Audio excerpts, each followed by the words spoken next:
ಅವರಿಗೆ ಶಟಗೋಪನ್ ಅಂತ ಹೆಸರು ಬಂತು ಅಂತ ಹೇಳಲಾಗ್ತಾ ಇದೆ. ನಾವು ವಿಷ್ಣುವಿನ ಯಾವುದಾದ್ರು ದೇವಾಲಯಕ್ಕೆ ಹೋದರೆ ತಲೆಯ ಮೇಲೆ ನಮಗೆ ಆ ಶಟಾರಿನ ಇಡ್ತಾರೆ.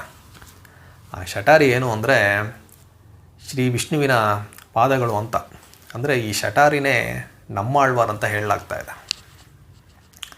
ಹೀಗೆ ನಮ್ಮಾಳ್ವಾರ ಬಗ್ಗೆ ಕೆಲವು ಮಾಹಿತಿಗಳಿದೆ.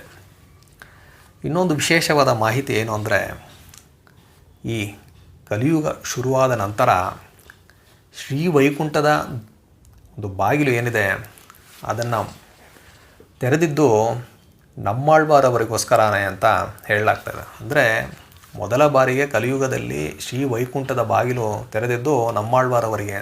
ಸ್ವತಃ ಶ್ರೀಮನ್ನಾರಾಯಣನೇ ನಮ್ಮಾಳ್ವಾರವರಿಗೋಸ್ಕರ ಶ್ರೀವೈಕುಂಠದ ಬಾಗಿಲನ್ನು ತೆರೆದ ಅಂತ ಹೇಳಲಾಗ್ತಾ ಇದೆ. ಅದೇ ರೀತಿ ನಮ್ಮಾಳ್ವಾರವರ ಭಕ್ತರು ಯಾರಿದ್ದಾರೆ ಅವರಿಗೂ ಸಹ ಸುಲಭವಾಗಿ ಶ್ರೀವೈಕುಂಠದ ಬಾಗಿಲು ತೆರೆಯುತ್ತೆ ಅನ್ನೋದು ಒಂದು ನಂಬಿಕೆ. ನಮ್ಮಾಳ್ವಾರವರ ಶಿಷ್ಯರಾದಂತಹ ಮಧುರಕವಿ ಆಳ್ವಾರವರು ನಮ್ಮಾಳ್ವಾರವರ ಕುರಿತು 11 ಪದ್ಯಗಳನ್ನು ಪ್ರಾಶುರಗಳನ್ನು ಅವರು ರಚಿಸಿದರು.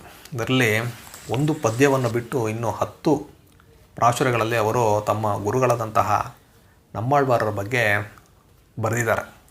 ಮಧುರಕವಿ ಆಳ್ವಾರವರಿಗೆ ನಮ್ಮಾಳ್ವಾರ ಮೇಲೆ ಅಪಾರವಾದಂತಹ ಒಂದು ಗುರುಭಕ್ತಿ ಹಾಗೂ ಪ್ರೀತಿ ಇತ್ತು. ಅದನ್ನೆಲ್ಲ ನಾವು ಈ ಪ್ರಾಶುರಗಳಲ್ಲಿ ನೋಡ್ಬೋದು. ಈ 11 ಪ್ರಾಶುರಗಳೇನಿದೆ ಇದನ್ನು ಕಣ್ಣಿನ ಸಿರುತ್ತಂಬು ಅಂತ ಕರೀತಾರೆ. ಈ ಒಂದು 11 ಪ್ರಾಶುರಗಳೇನಿದೆ ಇದನ್ನು 12,000 ಬಾರಿ ಹಾಡಿದರೆ ನಮಗೆ ನಮ್ಮಾಳ್ವಾರವರ ಒಂದು ಕೃಪೆ ಸಿಗುತ್ತೆ. ಇದನ್ನು ಆಳ್ವಾರ್ ತಿರುನಗರಿಯಲ್ಲಿ ಹಾಡಿದರೆ ನಮ್ಮಾಳ್ವಾರವರ ಕೃಪೆ ಸಿಗುತ್ತೆ ಅನ್ನೋದೊಂದು ನಂಬಿಕೆ. ಇನ್ನೊಂದು ವಿಶೇಷವಾದ ಮಾಹಿತಿ ಏನಂದರೆ, ಈ 4000 ದಿವ್ಯ ಪ್ರಬಂಧಂ ಅಂದರೆ 4,000 ದಿವ್ಯ ಪ್ರಬಂಧಗಳನ್ನು ಸಂಗ್ರಹಣೆ ಮಾಡಿದಂತಹ ನಾದಮುನಿಗಳು ಅವರಿಗೆ ಸ್ವತಃ ನಮ್ಮಾಳ್ವಾರವರೇ ಈ ದಿವ್ಯ ಪ್ರಬಂಧಗಳನ್ನು ನೀಡಿದರು ಅಂತ ಹೇಳಲಾಗ್ತಾ ಇದೆ.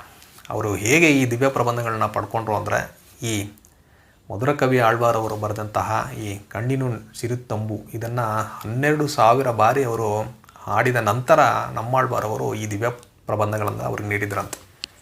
ನಾವು ನಮ್ಮಾಳ್ವಾರವರ ಜೀವನ ಚರಿತ್ರೆಯನ್ನು ಹೇಳಬೇಕಾದ್ರೆ ಮಧುರಕವಿ ಆಳ್ವಾರ್ ಹಾಗೂ ನಾದಮುನಿಗಳ ಬಗ್ಗೆನೂ ಹೇಳಬೇಕಾಗುತ್ತೆ. ನಾವು ಇವರ ಬಗ್ಗೆ ಎಲ್ಲ ನಮ್ಮ ಮುಂದಿನ ವಿಡಿಯೋಗಳಲ್ಲಿ ಮಾತಾಡೋಣ. ಇದು ನಮ್ಮಾಳ್ವಾರವರ ಬಗ್ಗೆ ನನಗೆ ತಿಳಿದಂತಹ ಒಂದು ಸಣ್ಣ ಮಾಹಿತಿ. ನಮ್ಮ ಮುಂದಿನ ವಿಡಿಯೋದಲ್ಲಿ ನಾವು ಮಧುರಕವಿ ಆಳ್ವಾರ್ ಬಗ್ಗೆ ಮಾತಾಡೋಣ ಅಂತ ಹೇಳ್ತಾ ಈ ವಿಡಿಯೋನ ನಾನು ಮುಗಿಸ್ತಾ ಇದ್ದೀನಿ. ನಮಸ್ಕಾರ.